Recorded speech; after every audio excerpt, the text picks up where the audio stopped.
अखिलेश यादव सरकार की नाकामी पर सवाल उठा रहे हैं। बीजेपी सरकार से सवाल पूछते हुए आपने सुना। आगे बढ़ेंगे। आगे बढ़ते हुए जो बड़ी खबर है वो शेयर मार्केट से जुड़ी हुई है। भारतीय शेयर बाजार में बड़ी गिरावट दर्ज की गई है। अमेरिकी टैरिफ का दुनिया भर में असर देखा जा रहा है। एशियाई मार्केट में एक तरीके से कोहराम मच गया है। 9 महीने के निचले स्तर पर शेयर बाजार पहुंच चुका है। खुलते ही 3000 अंक तक सेंसेक्स गिर गया। इसी तरह से निफ्टी में भी गिरावट दर्ज की गई और माना यह जा रहा है कि ये बहुत बड़ा नुकसान है। भारतीय शेयर बाजार में भी लगातार गिरावट बनी हुई है। ग्लोबली शेयर मार्केट पर असर डोनाल्ड ट्रंप के फैसलों का हो रहा है और ये जो फैसले हैं ये अलग अलग तरीके से अब असर डाल रहे हैं और नुकसान को बढ़ा रहे हैं। यहाँ बाजार खुलते ही धड़ाम हो गया।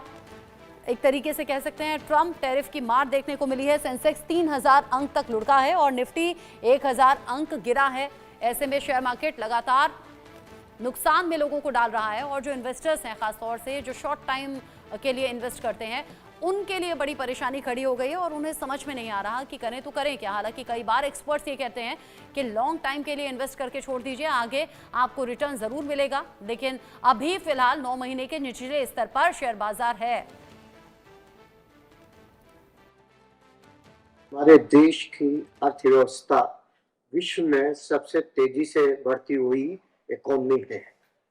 आज यूएस के द्वारा जो टैरिफ्स लगाए गए हैं, मैं नहीं समझता कि भारत के कृषि क्षेत्र या फार्मास्यूटिकल क्षेत्र में उसका ज्यादा असर पड़ने वाला है। कोई भी देश अपनी खाद्य सुरक्षा या स्वास्थ्य सुरक्षा उससे समझौता नहीं कर सकता। आज हमारा देश एग्रोकेमिकल्स में सेकंड सबसे बड़ा एक्सपोर्टर है। आज हमारे देश में जो यंग पॉपुलेशन और एजुकेटेड टेक्निकल मैन पावर हमारे देश में है, वो हमारी सबसे बड़ी एसेट है और वो आज किसी और देश के पास नहीं है।